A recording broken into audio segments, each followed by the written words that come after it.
প্রতিষ্ঠাতে কিন্তু শেখ হাসিনা এবং তার সরকার জড়িত এবং তাদেরকে বিচারের আওতায় আনা হবে এবং এই বিচার প্রক্রিয়া পরেই আসলে আওয়ামী লীগ রাজনীতি করতে পারবে কিনা, কতটুকু করতে পারবে সে বিষয়ে সিদ্ধান্ত নেওয়া সম্ভব হবে এবং সেটি আসলে জনগণই ঠিক করবে।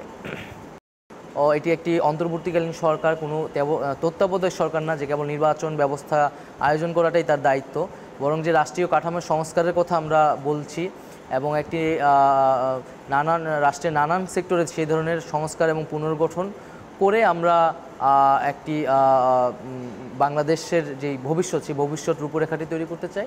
এখনও ফ্যাসিস্ট শক্তি কিন্তু সম্পূর্ণভাবে উৎপাদিত হয়নি, তাদের নানা ধরনের ষড়যন্ত্র ইতিমধ্যে তারা শুরু করেছে এবং অর্থনৈতিক চ্যালেঞ্জ রয়েছে এবং যেহেতু গত 15-16 বছর ধরেই পুরো রাষ্ট্রীয় কাঠামোটিকে আসলে ভেঙে ফেলা হয়েছে, লুটপাট করা হয়েছে এবং সেইটি আসলে নতুন রূপে আবার তৈরি করতে সেটা যথেষ্ট কষ্টসাধ্য কাজ।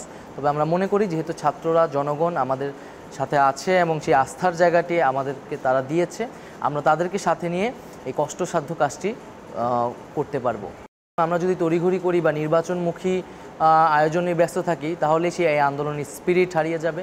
এই আন্দোলনের স্পিরিট ছিল একটা নতুন বাংলাদেশ, আমরা এমন একটা বাংলাদেশ যেখানে আর কখনোই স্বৈরতন্ত্র ফ্যাসিজম আসতে পারবে না এবং তার জন্য প্রয়োজন কাঠামোগত সংস্কার। তো সেই সংস্কার করতে আমাদের কিছুটা সময় লাগবে, সেই রূপরেখা অনুযায়ী আমাদের সময় নির্ধারিত হবে এবং তবে অবশ্যই সেটা সকল একটা রাজনৈতিক ঐক্যমত্য এবং জনমতের ভিত্তিতে হবে এবং সেই জায়গা থেকে আমরা সকল পক্ষের সাথে আলোচনা করছি এবং আলোচনার ভিত্তিতে আমরা এটার মেয়াদ ঠিক করব এবং 3 মাসের বিষয়ে কোনো আলোচনাও হয়নি।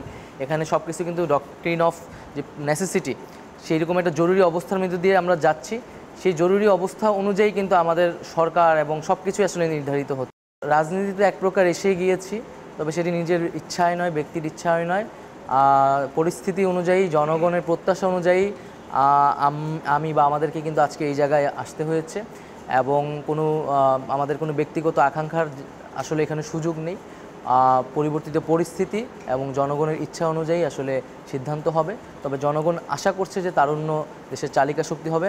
আমরা মনে করি যে তারুণ্য বা বাংলাদেশের তরুণ প্রজন্ম দেশকে নেতৃত্ব দেওয়ার জন্য আসলে প্রস্তুত এবং যোগ্য। আসলে শেখ হাসিনার পদত্যাগ বা পালিয়ে যাওয়াটা আমাদের একটা প্রাথমিক বিজয়। আমাদের মূল আন্দোলন কিন্তু চলমান থাকবে, কারণ আমাদের যে আন্দোলনের আমাদের যে দাবির দ্বিতীয় ধাপ, যে বাংলাদেশ রাষ্ট্র নতুন করে গঠন করা, সেটি কিন্তু অব্যাহত থাকবে এবং সেটি পূরণ হলেই কেবল আমরা আশ্বস্ত হতে পারবো, আমরা আনন্দ উদযাপন করতে পারবো। আমরা বলেছিলাম যে এখনও বলছি, যেমন এই আন্দোলনের কিন্তু কোনো আমরা মনে করি না যে আন্দোলনের কোনো নেতা রয়েছে, নেতৃত্ব রয়েছে। মূলত সাধারণ ছাত্র এবং জনতারাই এই আন্দোলনকে নেতৃত্ব দিয়েছে এবং এর ফলেই আন্দোলনটাকে এগিয়ে নিয়ে গেছিলো। যখন আমাদেরকে তুলে নেওয়া হয়েছিল তখন কিন্তু সরকার ভেবেছিল হয়তো নেতৃত্ব সরিয়ে নিলে আন্দোলন থেমে যাবে, সেটি কিন্তু হয়নি, কারণ এই আন্দোলনের মূল চালিকা শক্তি, মূল নেতৃত্ব ছিল জনগণের হাতে। সেই জায়গা থেকে আমরা শুধু সমন্বয় করেছি, জনগণের যে মনের কথাটি, সেই কথাটি আমরা বলেছি। ব্যাপক এবং বিশাল জনস্রোত, এই যে জনস্রোত, সেই জনস্রোতকে ঠেকানোর সাধ্য আসলে কারো ছিল না। যদি সেনাবাহিনী সেই জনস্রোতের উপরে ক্র্যাকডাউন করতো তাহলে তাদের নিজেদের ভিতরেই বিদ্রোহ শুরু হয়ে যেত। সকল অনিশ্চয়তা অচিরেই দূরে কেটে যাবে। অলরেডি আমাদের আইনশৃঙ্খলার পরিবেশ ফিরে আসতে শুরু করছে।